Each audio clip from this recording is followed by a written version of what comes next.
Hello guys! For today's video, ito nga pala ang first morning namin dito sa Hong Kong.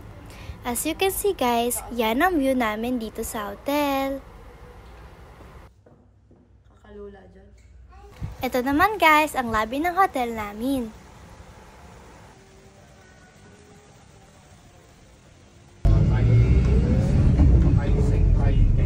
We're going to...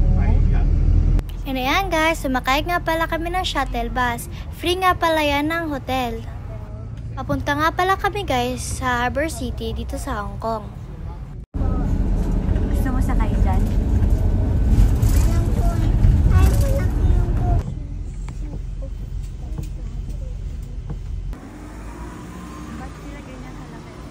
And guys, dito sa Hong Kong, yung bus nila kakaiba kasi up and down.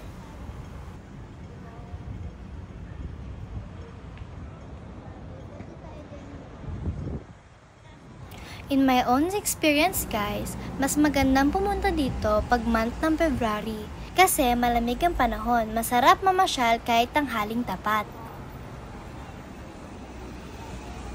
Ayan, mga damit.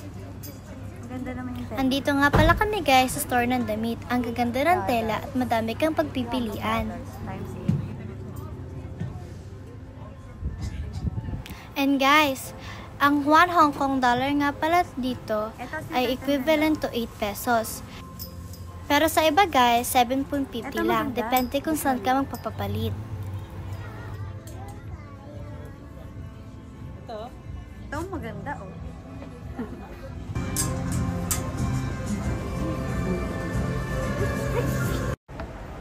And ayan guys, nasa Ice Cream na kami. Shopping center pala to guys. Kaya marami kang bibili na pasalubong.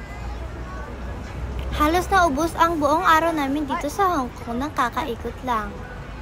And ayan guys, nakabalik na kami sa hotel. Dito po kami naka-check-in sa Kowloon Harbour Front Hotel. Maaga nga pala kami guys magpapahinga kasi kinabukasan pupunta kami sa cable car. Abangan nyo sa susunod na vlog ko. Yun lang guys. Thank you for watching. God bless you all.